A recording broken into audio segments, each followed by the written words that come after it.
Next है, निम्नलिखित कथनों में से लेटेराइट मिट्टी के विषय में कौन सा कथन सही है? यह मिट्टी उच्च ताप एवं भारी वर्षा वाले क्षेत्रों में विकसित होती है।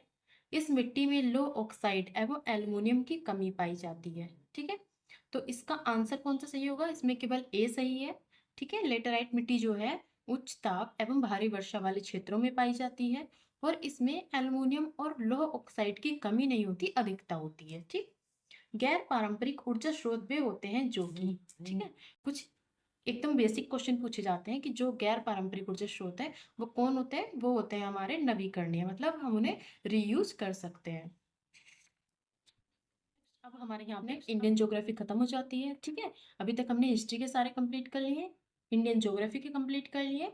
अब हम देखेंगे वर्ल्ड ज्योग्राफी का। हमारा पहला क्वेश्चन है, दक्षिणी गोलार्ध में हवा में बाई सॉरी दक्षिणी गोलार्ध में हवा का बाईं ओर विक्षेपित होना क्या कहलाता है? ठीक है, तो बताइए बाईं ओर विक्षेपित होना क्या कहलाता है? जब हम ज्योग्राफी में पढ़ते हैं तो हमारा मोस्टली ये कॉन्सेप्ट पूरी ज्योग्राफी में ही दिया गया है। तो इसका आंसर हो जाएगा कोरियोलिस बल। ठीक है, कोरियोलिस बल हो जाएगा। इसी बल के कारण हवा विक्षेपित हो जाती है। नेक्स्ट है, निम्नलिखित में से कौन सा देश झील झील और उनके देश दिए गए हैं, कौन सा सुमेलित नहीं है, हमें ये बताना है। ठीक है, पहला है माराकाइबो, वेनेजुला। ठीक है, मैं आपको सही इसका सही सही आंसर बता देती हूँ कौन सा कहाँ पर है। तो माराकाइबा वेनेजुला में है, ओनेगा रूस में है, मिशिगन यूएसए में है और बेकाल रूस में है। ठीक है, जो माराकाइबा है झील है वो वेनेजुला में स्थित एक लेगून झील है। ठीक है, जो दक्षिण अमेरिका महाद्वीप की सबसे बड़ी झील है। क्वेश्चन देखेंगे, नेक्स्ट क्वेश्चन है हमारा, निम्न में से यूक्रेन का सबसे बड़ा कोयला उत्पादक केंद्र कौन सा है? ठीक है, तो इसमें चार ऑप्शन दिए गए हैं, इसका करेक्ट आंसर कौन सा होगा? Donetsk, Donetsk. ठीक है, डोनेट्स्क सक डोनेट्स्क बेसिन वर्तमान में यूक्रेन में स्थित है और कोयले का प्रमुख उत्पादन क्षेत्र है। किसका है? कोयले का है।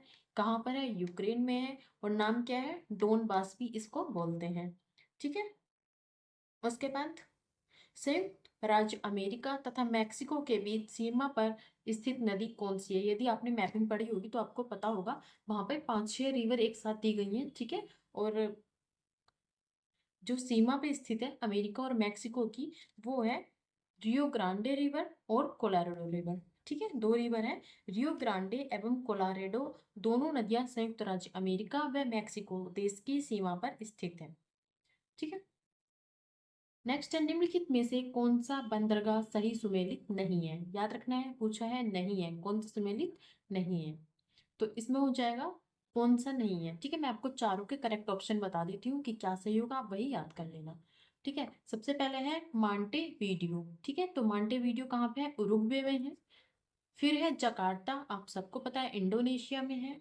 रॉटरडम, ठीक है, आपको पता है रोटरडम कहाँ है? नीदरलैंड में है। और जो इसमें इनकरेक्ट दिया है वो है इकारगा, तो इसका करेक्ट हो जाएगा रूस में है। ठीक है, इकारगा रूस में है। तो हमने क्या पढ़ा? मांटेवीडियो उरुग्वे में है, जकार्ता इंडोनेशिया में है, रोटरडम नीदरलैंड में है और इकारगा रूस में है। ये क्वेश्चंस काफी रिपीट होते हैं। ठीक है, फिलीपींस में नारियल एवं गन्ने की कृषि विकास का श्रेय किसे दिया जाता है? ठीक है, कहाँ पे? फिलीपींस में जो नारियल और गन्ने की खेती होती है उसका श्रेय किसे दिया जाता है? तो है स्पेन और अमेरिका वासियों को दिया जाता है। निम्नलिखित रेगिस्तान पर विचार कीजिए तथा उन्हें उनके आकार के बढ़ते क्रम में व्यवस्थित कीजिए। ठीक है, आकार के बढ़ते क्रम में मतलब सबसे पहले छोटा और फिर बड़ा।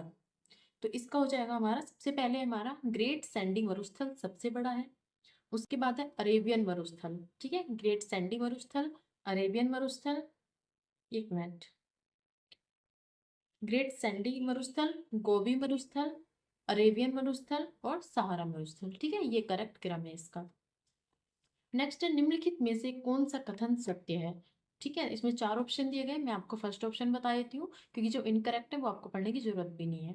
फर्स्ट है, महासागरीय लवणता कर्क व मकर रेखा पर अधिकतम होती है। तो ये हमारा करेक्ट स्टेटमेंट है कि जो महासागरीय लवणता होती है वो कर्क रेखा और मकर रेखा पर अधिकतम होती है। नेक्स्ट है अल्नीनो, आपने पढ़ा होगा अल्नीनो और लालिनो। ठीक है, अल्नीनो के संदर्भ में निम्नलिखित कथनों में से कौन सा कथन सही है, ये बताना है हमें। अल नीनो में पूर्वी प्रशांत क्षेत्र में पेरू के तट पर गर्म धाराओं का प्रकट होना शामिल है। ठीक है, अल नीनो कॉन्सेप्ट में क्या होता है, ठीक है, ये पूछा गया है। यह गर्म धारा पेरू के तट पर पानी के तापमान को 10 डिग्री सेल्सियस तक बढ़ा देती है, जिसमें समुद्र में प्लैंकटन की मात्रा बढ़ जाती है। ठीक है, तो इसका आंसर क्या हो जाएगा, इसका ऑप्शन केवल 1 सही है। ठीक है, सेकंड ऑप्शन नहीं सही है। माउंट न्यूमेन, ठीक है, माउंट न्यूमेन निम्नलिखित में से किस खनिज के लिए प्रसिद्ध है। तो सबसे पहले हो जाता है कि माउंट न्यूमेन किस खनिज के लिए प्रसिद्ध है और कहाँ पर है ये जगह। ठीक है, तो हम दोनों देखेंगे। सबसे पहले लो अयस्क क्षेत्र के लिए फेमस है ये, और सेकंड ये ऑस्ट्रेलिया के पिलवारा क्षेत्र में स्थित है। ठीक है, माउंट न्यूमेन। नेक्स्ट हमें बताना है, कुछ पर्वतों के नाम दिए गए हैं, फिर उनके आगे देश के नाम दिए गए हैं, कौन सा पर्वत किस देश में है। तो सबसे पहले है हमारा किलिमंजारो। ठीक है, तो किलिमंजारो कहाँ पे है, तंजानिया में। आपको पता है ये क्वेश्चन कितनी बार रिपीट होता है, प्रीवियस ईयर में काफी बार क्वेश्चन पूछा गया है। ठीक है, किलिमंजारो तंजानिया में, अफ्रीका में। फिर है टुबकल। ठीक है, टुबकल ये कहाँ पे है, मोरक्को में एक पर्वत है। ठीक है, मोरक्को में पर्वत है। फिर है माउंट स्टेनली। माउंट स्टेनली कहाँ पे है, कांगो लोकतांत्रिक गणराज्य और युगांडा में स्थित है। फिर है होगर पर्वत। होगर पर्वत कहाँ पे है, अल्जीरिया में है। ठीक है, किलिमंजारो तंजानिया में है, टूकल मोरक्को में है, माउंट स्टेनली कहाँ पर है, कॉन्गो लोकतांत्रिक गणराज्य और युगांडा में है, होगर पर्वत अल्जीरिया में है। यहाँ पे हमारे ज्योग्राफी हिस्ट्री दोनों का कवर हो जाता है। अब हम देखेंगे कि पर्यावरण एनवायरनमेंट में कैसे और क्या क्वेश्चन पूछे गए थे। ठीक है, आप सबको पता हुआ ये हम 2023 का यूपीपीसीएस का पेपर कवर कर रहे हैं। ये सीरीज अच्छे से चली, आपका रिस्पॉन्स अच्छा रहा, तो हम डेली ऐसे ही करेंगे। मॉर्निंग में आपको प्रीवियस ईयर करा देंगे सारे, इसी तरीके से हम पढ़ेंगे साथ मिल करके। और इवनिंग में हम जितने भी टेस्ट सीरीज है उसके सारे आपको क्वेश्चन करा देंगे टेस्ट सीरीज के। तो पर्यावरण, ठीक है, भारत का प्रथम national centre for marine diversity park कहाँ स्थित है, ये भी काफी बार पूछा गया है प्रीवियस ईयर में। ठीक है, तो मरीन डाइवर्सिटी पार्क कहाँ स्थित है ये बताना है। तो कहाँ पर है, जामनगर में। और जामनगर जगह कहाँ पर है, आप बताइए कमेंट में मुझे कहाँ पर है ये जगह। समुद्री शैवाल किसके महत्वपूर्ण स्रोत हैं, तो ये किसके हैं, आयोडीन के हैं। लोटिक पारिस्थितिक तंत्र का उदाहरण है। ठीक है, जो लोटिक पारिस्थितिक तंत्र है, लोटिक होता है और एक और होता है, कौन सा होता है बताइए। तो ये किसका पारिस्थितिक तंत्र का उदाहरण है, तो नदी का उदाहरण है। जल रोकथाम एवं प्रदूषण नियंत्रण अधिनियम को निम्नलिखित में से किस वर्ष तक बनाया गया है। ठीक है, तो किस वर्ष बनाया गया है, 1974 में बनाया गया है, और 1988 में से संशोधित भी किया गया है।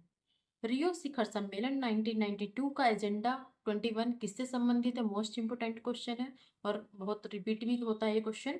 सतत विकास से, अगर आपको ऑप्शन में कहीं सतत विकास दिखता है और आपको वो क्वेश्चन नहीं आ रहा है, ठीक है, तो आप उसे करेक्ट कर देंगे। वो ऑप्शन 90% चांसेस है कि आपका सही ही होगा। अब देख लेते हैं SDG गोल, जो कि मोस्ट इंपोर्टेंट है। ठीक है, हमेशा एग्जाम में पूछे ही पूछे जाते हैं, यहाँ तक कि 2 से 3 क्वेश्चन भी इस एक टॉपिक से पूछ लिए जाते हैं। तो इसमें पूछा गया है SDG 10, SDG 13, SDG 14 और 15 किससे संबंधित है। ठीक है, तो जो हमारा SDG 10 है वो असमानताओं में कमी, SDG 13 किससे है, जलवायु क्रिया, SDG 14 है पानी के नीचे जीवन, और SDG 15 है जमीन पर जीवन। अगर आपको ये सारे चाहिए जितने भी हैं, तो इसकी हमने टेलीग्राम पर इसको अपलोड किया हुआ है, आप वहां से देख सकते हैं। ठीक है, नेक्स्ट क्वेश्चन है, बायोलॉजिकल ऑक्सीजन डिमांड किसके लिए एक मानक मापदंड है। ठीक है, BOD जिसे बोलते हैं, बायोलॉजिकल ऑक्सीजन डिमांड। ठीक है, तो ये किससे संबंधित है, ये जलीय पारिस्थितिक तंत्र में प्रदूषण की जांच से संबंधित है। नेक्स्ट, निम्नलिखित में से कौन सा कारक जैव विविधता के ह्रास के लिए सर्वाधिक महत्वपूर्ण कारक है। तो इसका आंसर हो जाएगा प्राकृतिक वास का विनाश, मतलब उनके जिस घर में वो रहते हैं प्राकृतिक, उसके घर का विनाश होना। और ये क्वेश्चन भी ऐसा है कि इसका आंसर आपको, अगर कोई क्वेश्चन नहीं आ रहा है, किसी आंसर में ये लिखा हुआ है कि प्राकृतिक वास का निवास या उनके प्राकृतिक आवास का नष्ट होना, तो वो सही होगा। ठीक है, भारतीय जैविक डाटा केंद्र किस राज्य में स्थापित किया जा रहा है। तो इसका आंसर हो जाएगा हरियाणा में जैविक डाटा केंद्र स्थापित किया जा रहा है। नेक्स्ट है, निम्नलिखित में से कौन सा बायोडिग्रेडेबल प्रदूषक नहीं है। ठीक है, तो कौन नहीं है, कीटनाशक बायोडिग्रेडेबल प्रदूषक नहीं है। और कौन कौन है, मूल पदार्थ, मूत्र, घरेलू अपशिष्ट, ये क्या है, बायोडिग्रेडेबल है। नेक्स्ट है राष्ट्रीय उद्यानों में आनुवांशिक विविधता का रखरखाव किया जाता है। ये क्वेश्चन भी पूछा पूछा जाता है इन सीटू और एक्स सीटू के बारे में, ठीक है। तो जो हमारे राष्ट्रीय उद्यान है वो किसके अंतर्गत आते हैं, तो वो इन सीटू के अंतर्गत आते हैं। नेक्स्ट है जलीय पौधा जिसे प्राय जल प्लावित धान के खेत में जैव उर्वरक के रूप में प्रयोग लाया जाता है, वह कौन सा पौधा है, ठीक है। तो उसका आंसर है एजोला। ये भी मोस्ट इंपोर्टेंट रिपीटेड क्वेश्चन है, एजोला। पराबैंगनी विकिरण को अवशोषित करने वाली ओजोन परत किस वायुमंडल स्तर में स्थित है, आप बताइए किस वायुमंडल स्तर में स्थित है, ठीक है। तो इसका आंसर हो जाएगा समताप मंडल। और समताप मंडल की ऊंचाई कितनी होती है, तो 10 से 50 किलोमीटर की इसकी ऊंचाई होती है। नेक्स्ट है, ये करंट अफेयर का क्वेश्चन है, इसको छोड़ देते हैं, बस आप देख लेना कि जो ग्रीन हाउस गैस उत्सर्जन में भारत की जो रैंकिंग हर वर्ष जारी होती है वो कौन सी आई है इस बार, ठीक है। वो वैसे हम करंट अफेयर में कवर कर लेंगे। निम्नलिखित में से कौन सा सतत विकास का लक्ष्य नहीं है जिसे वर्ष 2030 तक प्राप्त करने का लक्ष्य रखा गया है, ठीक है। अभी हमने सतत विकास का क्वेश्चन 2 से 3 क्वेश्चन हम देख चुके हैं ऑलरेडी, और एक क्वेश्चन फिर से आ गया है। तो कौन सा नहीं है, अंतरिक्ष अनुसंधान सतत विकास का लक्ष्य नहीं है कि, और 2030 तक जो प्राप्त करने हैं कौन कौन से हैं, लैंगिक समानता, शून्य भूख, अच्छा स्वास्थ्य एवं भलाई। नेक्स्ट है चंद्रप्रभा वन्यजीव अभ्यारण्य उत्तर प्रदेश के किस जनपद में स्थित है, तो इसका आंसर हो जाएगा चंदौली में, ठीक है। और चंदौली कहाँ है, उत्तर प्रदेश में। फिर नेक्स्ट क्वेश्चन है, नीचे दो कथन हैं जिनमें से एक को अभिकथन और दूसरे को कारण कहा गया है, मतलब स्टेटमेंट बेस्ड जो क्वेश्चन आते हैं वो है। देश के पर्यावरण को बनाए रखने के लिए जनसंख्या नियंत्रण आवश्यक है, फर्स्ट स्टेटमेंट है। सेकंड है, जनसंख्या में तीव्र वृद्धि के कारण पर्यावरण संतुलन बना रहता है, ठीक है। तो क्या तीव्र वृद्धि होगी जनसंख्या की, तो क्या पर्यावरण संतुलन बना रहेगा, नहीं बनेगा, क्योंकि फिर संसाधन कम हो जाएंगे और जनसंख्या अधिक हो जाएगी। तो सेकंड स्टेटमेंट हमारा वैसे भी गलत हो जाता है, तो फर्स्ट स्टेटमेंट हमारा सही हो जाएगा। निम्न में से कौन सा विश्व वेटलैंड दिवस के रूप में मनाया जाता है, इसका आंसर मैं बिल्कुल नहीं बताऊंगी, इसका आंसर आप बताओगे। आपको पता है तो, नहीं पता है तो कमेंट में लिख देना, मैं आपको बता दूंगी, क्योंकि ये क्वेश्चन बहुत रिपीटेड होता है। विश्व वेटलैंड दिवस कब मनाया जाता है, ठीक है। भारत के किस भाग में हांगुल नाम का हिरण पाया जाता है, तो कहाँ पे पाया जाता है, जम्मू कश्मीर में पाया जाता है। फिर से हमारा सतत विकास, यह संधारणीय विकास के संदर्भ में निम्नलिखित कथनों पर विचार कीजिए, ठीक है। वैश्विक सूच वैश्विक सूचक संरचना तथा राष्ट्रीय सांख्यिकी व्यवस्थाओं द्वारा प्रस्तुत एवं क्षेत्रीय आधार पर संकलित सूचना के आधार पर संयुक्त राष्ट्र महासचिव एक वार्षिक संधारणीय विकास लक्ष्य रिपोर्ट प्रस्तुत करते हैं। वैश्विक संधारणीय विकास रिपोर्ट हर तिमाही संयुक्त राष्ट्र महासभा में चतुर्वार्षिक संधारणीय विकास लक्ष्य के विषय को पुनरावलोकन हेतु प्रस्तुत की जाती है। ये क्वेश्चन कुछ नहीं है, सिर्फ इतना बड़ा इसलिए कर दिया गया ताकि आप कंफ्यूज हो जाओ और बड़ा क्वेश्चन देख करके घबरा जाओ, इसमें कुछ नहीं है। अब एक बात बताइए, हर तिमाही मतलब हर 3 महीने पे कोई पर्यावरण की रिपोर्ट जारी होगी, नहीं।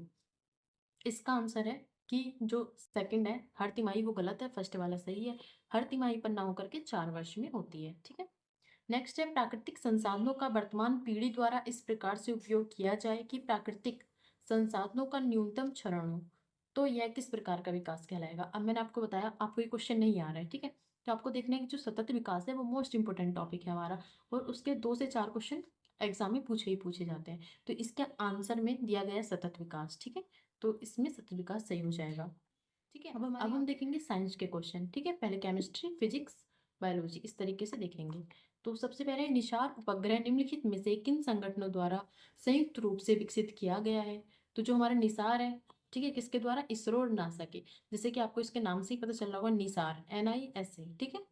तो निसार किसका है, इसरो और नासा। अब हम देखेंगे केमिस्ट्री के क्वेश्चन, निम्नलिखित में से कौन सा mRNA वैक्सीन है जिसका उपयोग कोविड-19 संक्रमण के विरुद्ध किया गया था, तो ये उस टाइम पे करंट अफेयर का क्वेश्चन है, मॉडर्ना इसका आंसर है, ठीक है। निम्नलिखित में से किसे हंसी पैदा करने वाली गैस के रूप में जाना जाता है, तो इसका आंसर हो जाएगा नाइट्रस ऑक्साइड। हम अपने टेलीग्राम पे इसका ये भी करा रहे हैं कि अभी तक जितने भी एग्जाम में क्वेश्चन पूछे गए हैं, अभी तक जितने भी एग्जाम में, मतलब अभी तक जितने भी एग्जाम हुए हैं और उनमें क्वेश्चन पूछे गए हैं, वो हम आपको टेलीग्राम पे प्रोवाइड करा ही रहे हैं आपको डेली टारगेट के रूप में, तो आप उसे पढ़िए। बाकी जो आपका UP PCS का PYQ उधर भी कवर हो रहा है और आपका वीडियो में भी कवर हो जाएगा, ठीक है। तो ये क्वेश्चन भी रिपीटेड है, कौन सी हंसी पैदा करने वाली गैस है, तो नाइट्रस ऑक्साइड है। निम्नलिखित में से प्राकृतिक रेशम का एक घटक कौन है? तो इसका आंसर हो जाएगा नाइट्रोजन। फिर निम्नलिखित में से कौन सा तत्व नोबल गैस नहीं है? तो कौन सा नहीं है? एक्टिनियम नहीं है। ठीक है, अगर ये नहीं है तो कौन कौन है इसका भी देख लेते हैं। आर्गन है, क्रिप्टॉन है और रेडोन है, ये तीनों गैसें हैं। ठीक है, नोबल गैस हैं ये तीनों। अब देख लेते हैं, अभी तक हमने केमिस्ट्री के देखे, अब हम देखेंगे बायोलॉजी। किस प्रकार का टीका डिप्थीरिया से बचाता है? ठीक है, ये क्वेश्चन थोड़ा अलग था क्योंकि इसमें ऑप्शन अलग तरीके से दिए गए थे। तो इसका करेक्ट आंसर है टॉक्सॉइड। ठीक है, टॉक्सॉइड जो टीका है वो डिप्थीरिया से बचाता है। नेक्स्ट है, निम्नलिखित में से कौन सा एक कीटभक्षी पौधा है? तो इसका आंसर हो जाएगा नेफेंथनीस। ये रिपीटेड क्वेश्चन है, बहुत बार रिपीट किया गया है। मानव हृदय कितनी चैम्बर्स का बना होता है? एकदम बायोलॉजी का बेसिक क्वेश्चन है कि 4 चैम्बर से बना होता है।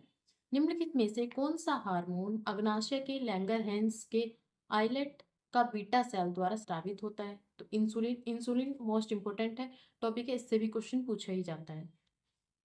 पौधों में जाइलम परिवहन के लिए जिम्मेदार कौन है? तो इसका हो जाएगा जल। इसे आप कैसे याद रखेंगे? मैं इसी तरह की ट्रिक बार बीच बीच में आपको बताती रहूंगी, जैसे क्वेश्चन आएगा वैसे मैं आपको ट्रिक बताऊंगी। तो जैसे जाइलम और फ्लोएम होता है उसमें हमें कंफ्यूज हो जाता है, तो जाइलम से हम याद रखेंगे जल। ठीक है, जाइलम जल लेके जाएगा, तो जहाँ पे आपको जाइलम जल दिखेगा वहां सही हो जाएगा। नेक्स्ट है पोषक स्तर बनते हैं। ठीक है, नेक्स्ट क्वेश्चन है पोषक स्तर बनते हैं, तो इसका आंसर हो जाएगा खाद्य श्रृंखला में जीवों के संबंध होने से। अब हम इसमें एक चीज और देख लेते हैं, जब देख ही रहे हैं तो, कि पोषण स्तर फर्स्ट जो लेवल होता है उनको क्या कहते हैं? ये भी एग्जाम में काफी बार पूछा गया है। तो उनको हम कहेंगे प्राथमिक उत्पादक। ठीक है, फिर जो सेकंड पे होंगे उनको कहेंगे प्राथमिक उपभोक्ता। ये मैंने आपको इसलिए बताया। ठीक है, ध्यान से सुनना, मैं क्या बोल रही हूँ। जो पोषण स्तर लेवल 1 पे होते हैं उनको कहते हैं प्राथमिक उत्पादक, और जो लेवल 2 पर होते हैं उनको कहते हैं प्राथमिक उपभोक्ता। ठीक है, फिर जो लेवल 3 पर होंगे द्वितीय उपभोक्ता, और जो 4 पे होंगे सर्वहारी या अंतिम उपभोक्ता। ठीक है, अगर आपको कुछ भी नहीं समझ आ रहा है तो आप कमेंट कर देना, मैं आपको बता दूंगी। ठीक है, अब हमें देखना है, एक क्वेश्चन पूछा गया है, मिलान करना है व्याधि और कारक। कौन सा रोग किस विषाणु जीवाणु किस से होता है? ठीक है, ये क्वेश्चन भी पूछा ही जाता है ये क्वेश्चन। तो सबसे पहले है पेप्टिक अल्सर, किससे होगा? जीवाणु से होगा। डेंगू किससे होता है? विषाणु से। फील पाव कृमि से होता है, और मलेरिया प्रोटोजोआ से। अब हमारे साइंस के क्वेश्चन कंप्लीट हो जाते हैं। हमने हिस्ट्री, ज्योग्राफी, एनवायरनमेंट, साइंस सारे पोर्शन कवर कर लिए हैं। अब हम देख लेते हैं पॉलिटी के क्वेश्चन। ठीक है, अभी तक हमने 80 क्वेश्चन कवर कर लिए हैं। ठीक, 80 क्वेश्चन हो गए हमारे। निम्न में से कौन सा युग्म सही सुमेलित नहीं है? ठीक है, ये बताना है। तो आप बताइए तीसरी अनुसूची में क्या है? जिन्हें पता है वो कमेंट में लिख दे, बाकी मैं बता दे रही हूँ कि कौन सा क्या होगा। तीसरी अनुसूची बताइए, 10वीं बताइए, 8वीं और चौथी अनुसूची बताइए कि इनमें क्या क्या है। आप कमेंट में बताइए कि आपको आता है या नहीं आता है। ठीक, तो तीसरी में है शपथ के बारे में दिया गया है, 10वीं में दल परिवर्तन के बारे में बताया गया है, 8वीं में भाषाएं बताई गई हैं, और 9वीं अनुसूची में विशिष्ट अधिनियम एवं विनियमों का विधि मान्यकरण बताया गया है। और वहीं 4th अनुसूची में बताया गया राज्यसभा में स्थानों का आवंटन। सर्वोच्च न्यायालय के एक न्यायाधीश का त्याग पत्र किसको संबोधित होता है? तो वो होता है राष्ट्रपति को। ठीक है, सर्वोच्च न्यायालय का जो न्यायाधीश है वो अपना अगर त्याग पत्र देता है तो वो राष्ट्रपति को देगा। नेक्स्ट है, संसद में उत्तर प्रदेश के प्रतिनिधित्व के संदर्भ में निम्नलिखित कथनों में से कौन सा सही है? राज्यसभा के लिए उत्तर प्रदेश को 21 सीटें आवंटित है, सही है गलत है बताइए। लोकसभा के 80 सदस्य उत्तर प्रदेश से निर्वाचित होते हैं, तो इसका आंसर क्या होगा? इसमें दोनों ही सही है हमारे। ठीक है, राज्यसभा में 31 सीटें हैं और लोकसभा में 80 है।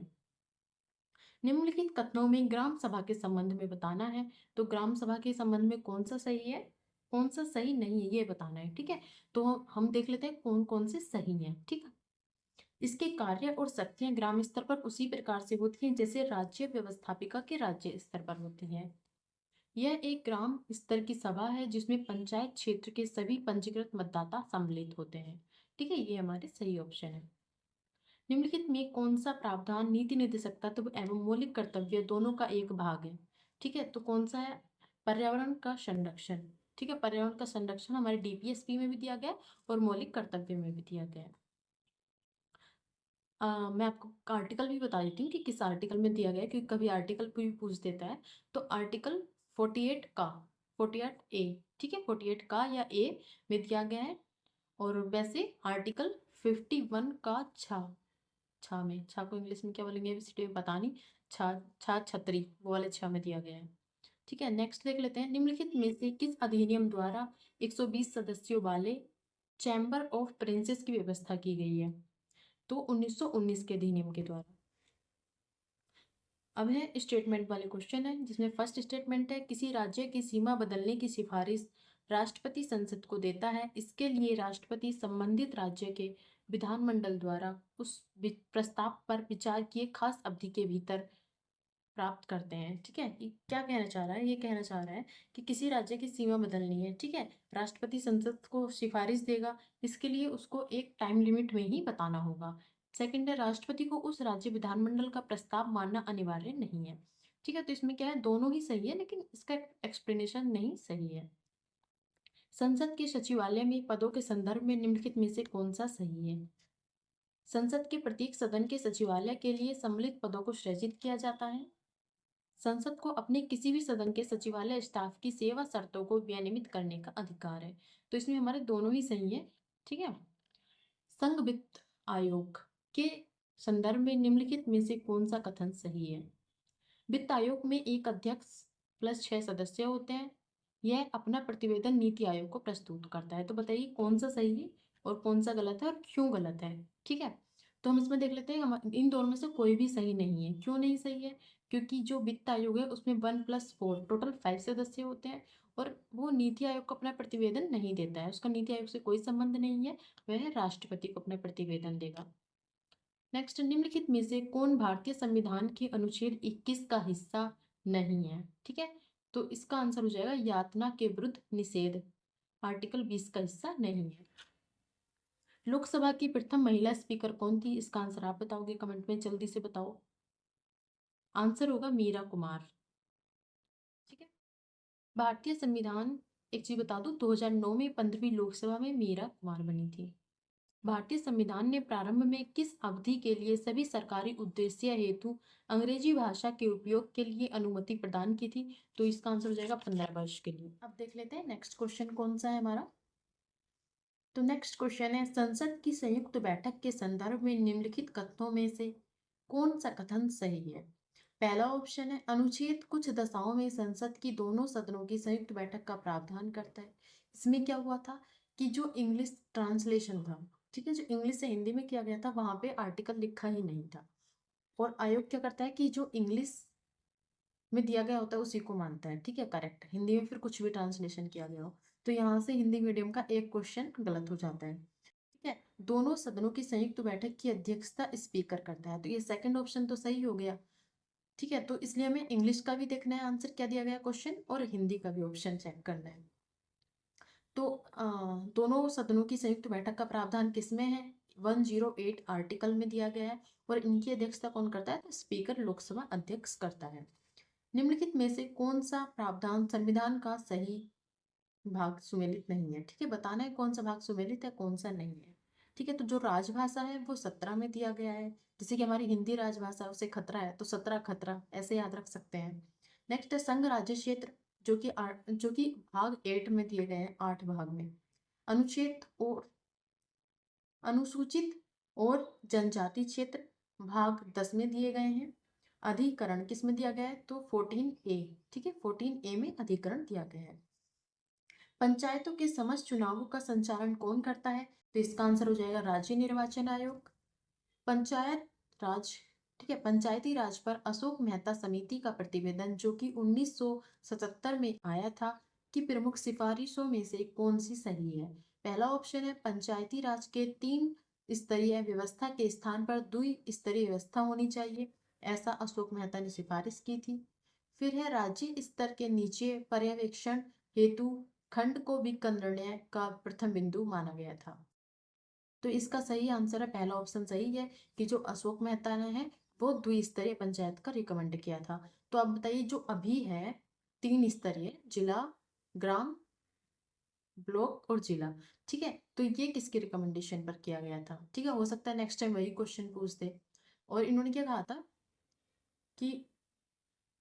था कि जो राज्य स्तर पर विकेंद्रीकरण का होना चाहिए, वो खंड नहीं होना चाहिए, कौन सा होना चाहिए? जिला स्तर होना चाहिए। ठीक है, तो इसलिए इसका आंसर बी ऑप्शन, मतलब पहला, सही हो जाएगा। निम्नलिखित घटनाओं पर विचार कीजिए तथा इन्हें सही कालानुक्रम में व्यवस्थित कीजिए। तो सबसे पहले हम देखेंगे संविधान सभा की जो प्रथम बैठक थी वो सबसे पहले क्रम में आएगी 9 दिसंबर 1946 को। प्रारूप समिति की नियुक्ति कब हुई थी? तो 29 अगस्त 1947 को। भारतीय संविधान को अंगीकृत और अधिनियमित किया गया था, आप सबको पता है, 26 नवंबर 1949 को। भारतीय संविधान के प्रवृत्त होने की तिथि क्या है? तो 26 जनवरी 1950। अंगीकृत कब हुआ था? 26 नवंबर को। और प्रवृत्त कब हुआ है लागू? 26 जनवरी को। नेक्स्ट है भारत के उपराष्ट्रपति का निर्वाचन जिसे सर्वोच्च न्यायालय द्वारा शून्य घोषित कर दिया गया हो के संदर्भ में कुछ कथन दिए गए हैं। ठीक है, 2 कथन दिए गए हैं, आपको बताना है कौन सा सही और कौन सा गलत है। पहला है उपराष्ट्रपति के रूप में इस प्रकार की घोषणा से पूर्व उनके द्वारा किए गए कार्यविधि मान्य होते हैं। तो आप बताइए मान्य होते हैं या नहीं। सेकंड है उपराष्ट्रपति के रूप में इस प्रकार की घोषणा होने के दिन उसके द्वारा किए गए कार्यविधि मान्य नहीं होते हैं। ठीक है, तो इसका आंसर हो जाएगा केवल ए ऑप्शन। ठीक है, ए ऑप्शन मतलब पहला सही है और दूसरा गलत है। भारत के एक राज्य में विधान परिषद के गठन के संदर्भ में निम्नलिखित में से कौन सा कथन सही है? एक विधान परिषद में उस राज्य की विधानसभा की कुल सदस्य संख्या के 1/3 से अधिक सदस्य नहीं हो सकते। एक राज्य की विधान परिषद में कम से कम 40 सदस्य अवश्य होने चाहिए। तो इसके दोनों ही स्टेटमेंट सही है। नेक्स्ट है राष्ट्रपति संसद का भाग है। संसद के दोनों सदनों द्वारा पारित विधेयक राष्ट्रपति की सहमति के बिना कानून नहीं बन सकता है। ठीक है, तो इसमें क्या है? दोनों ही सही है इसमें, और सही व्याख्या भी करता है। नीचे उच्चतम न्यायालय को मौलिक अधिकारों के हनन रोकने के लिए रिट जारी करने की शक्ति के संबंध में 2 कथन दिए गए हैं। पहला कथन है उच्चतम न्यायालय को यह शक्ति प्राप्त है कि वह बंदी प्रत्यक्षीकरण, परमादेश, प्रतिषेध, अधिकार परीक्षा और उत्प्रेषण रिट जो भी मूल अधिकारों को लागू करने के लिए समुचित हो उस रिट का प्रयोग कर सकती है। सेकंड है संसद को अधिकार है कि वह कानून बनाकर किसी अन्य न्यायालय को अपनी आधिकारिक स्थानीय सीमाओं के भीतर उच्चतम न्यायालय की दी गई इन शक्तियों का प्रयोग कर सकता है। ठीक है, तो इसमें हमारे दोनों ही स्टेटमेंट सही है। पर एक क्या हुआ था कि जो इस बार पॉलिटी के क्वेश्चन पूछे गए थे वो थोड़े लेंथी पूछे गए थे। हर बार क्या होता था वन लाइनर के रूप में पूछे जाते थे, लेकिन इस बार क्या था स्टेटमेंट वाइज पूछे गए थे और थोड़े अच्छे लेवल के क्वेश्चन पूछे गए थे। तो आप अच्छे से कवर कर लेना क्योंकि इसका काफी पोर्शन होता है, लगभग 15-20 क्वेश्चन आ ही जाते हैं। ठीक है, अब हम कुछ आर्टिकल देखेंगे कि उनमें क्या है। निर्वाचन आयोग किस आर्टिकल में है? तो आर्टिकल 324 में है। ठीक है, 324 में निर्वाचन आयोग, आर्टिकल 315 में लोक सेवा आयोग, अनुच्छेद 280 में वित्त आयोग और अनुच्छेद 338 में राष्ट्रीय अनुसूचित जाति आयोग। नेक्स्ट क्वेश्चन है भारत के महान न्यायवादी के संदर्भ में निम्नलिखित कथनों में से कौन सा सही है? महान न्यायवादी के पद पर ऐसे व्यक्ति की नियुक्ति होगी जो कि उच्चतम न्यायालय का न्यायाधीश नियुक्त होने के लिए एलिजिबल हो। महान न्यायवादी को उसके पद से उसी प्रक्रिया से हटाया जा सकता है जैसे कि उच्चतम न्यायालय के न्यायाधीश को। तो इसका आंसर केवल एक सही होगा। ठीक है, केवल एक, पहला ऑप्शन सही है इसको, दूसरा गलत है। फिर कुछ हमारे इकोनॉमी के क्वेश्चन दिए गए हैं। तो इकोनॉमी के क्वेश्चंस में मोस्टली क्वेश्चन करंट अफेयर से ही पूछे जाते हैं, आपको पता होगा। तो मुझे नहीं लगता वो कोई मतलब उसको नहीं देखते हैं क्योंकि सारे करंट अफेयर के क्वेश्चन है, कोई मतलब नहीं बनता उसको देखने का। 2-4 क्वेश्चन होंगे तो मैं आपको भी बता दूंगी। फिर कुछ क्वेश्चन है हमारे जनसंख्या और नगरीकरण के, ये देखना जरूरी है। भारत में जनगणना का कार्य सर्वप्रथम कब किया गया था? ठीक है, तो कब किया गया था? 1872 में किया गया था। और किसके शासन काल में, मतलब किसके द्वारा शुरू किया गया था, ये आप मुझे कमेंट में बताओगे। ठीक है, और जो नियमित जनगणना की गई थी वो 1881 ईस्वी से नियमित जनगणना शुरू की गई थी। यदि पूछेगा प्रथम बार कब की गई थी तो 1872 1872 में प्रथम बार की गई थी।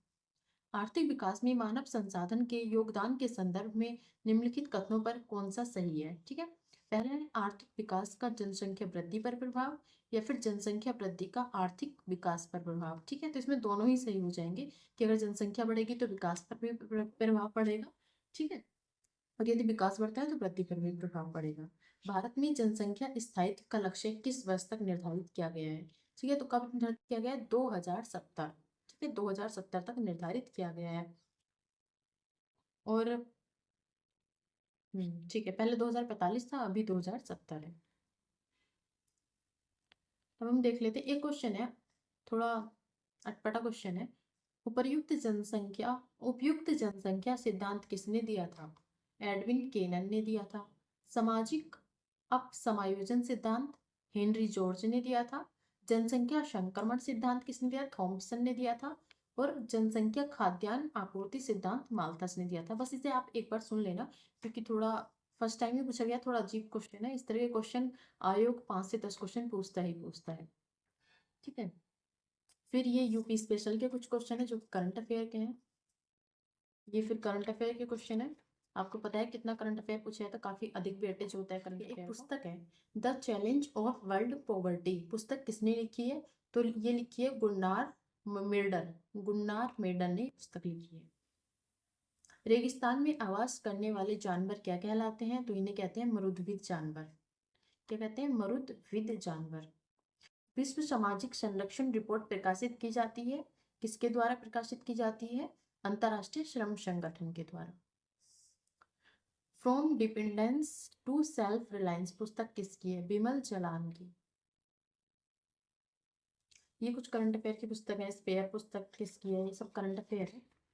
तो ये हमने अभी तक अपने 150 क्वेश्चन देख लिए हैं, कुछ करंट अफेयर के और इकोनॉमी के क्वेश्चन छोड़े हैं, क्योंकि वो जनरली हर साल हमें नए ही पढ़ने पड़ते हैं। ठीक है, एक देख लेते हैं। इकोनॉमी के कुछ क्वेश्चन 4 से 5 क्वेश्चन में कवर करा देती हूँ, जो कि स्टैटिक पोर्शन से है। निम्नलिखित में से कौन सी आर्थिक क्रिया नहीं है? ठीक है, तो कौन सी आर्थिक क्रिया नहीं है? स्वैच्छिक समाज सेवा। ठीक है, ये कोई आर्थिक क्रिया नहीं है। और कौन सी है? किसान मतलब खेती, नौकरी, परिवहन, ये सब है आर्थिक क्रिया। फिर एक जो इस हर साल एक क्वेश्चन पूछा जाता है स्कीम का, ठीक है, कि कौन से साल कौन सी योजना लागू की गई है। तो इसी में क्वेश्चन पूछा है श्यामा प्रसाद मुखर्जी अर्बन मिशन कब पूछा गया है? 2015 में किया गया था शुरू। Rural housing interest subsidy scheme 2017 में। सांसद आदर्श ग्राम योजना 2014 में। दीनदयाल उपाध्याय ग्रामीण कौशल्य योजना 2014 में आई थी। फिर ये करंट अफेयर के क्वेश्चन है। निम्न में से कौन सा जननी सुरक्षा योजना का प्रमुख उद्देश्य है? तो क्या उद्देश्य है? मातृ मृत्यु दर तथा नवजात मृत्यु दर में कमी करना। ठीक है, मातृ मतलब माता और नवजात मतलब बच्चे के उसके मृत्यु दर में कमी करना। एक क्वेश्चन है निम्नलिखित में से कौन से निर्धनता के प्रकार है? तो निर्धनता के प्रकार है पूर्ण या परम निर्धनता, सापेक्ष निर्धनता और व्यक्तिपरक निर्धनता। एक ऑप्शन में दिया गया है प्रकार्यात्मक निर्धनता, तो ये आंसर नहीं, ये ऑप्शन गलत है। मध्याह्न भोजन योजना को पीएम पोषण योजना में किस वर्ष पुनर्नामित किया गया था? तो इसका आंसर हो जाएगा 2021 में। अब ये देखिए, अभी तक आपने नोटिस किया होगा कि सतत विकास के कितने क्वेश्चन हमने किए हैं, और मैंने आपको बताया भी था अगर आपको क्वेश्चन नहीं आ रहा है और ऑप्शन में सतत विकास लिखा है तो आपसे लगा सकते हैं, आपका सही ही होगा। संसाधनों के उपयोग तथा भविष्य के उनके संरक्षण की आवश्यकताओं को संतुलित करने को हम क्या कहते हैं? तो इसका आंसर है सतत विकास।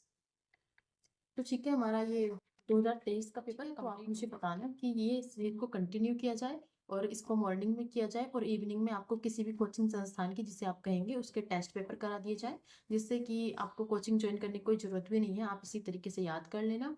और कोई फीडबैक हो आपका तो सुझाव जरूर दीजिएगा। बाकी ठीक है, धन्यवाद। All the best.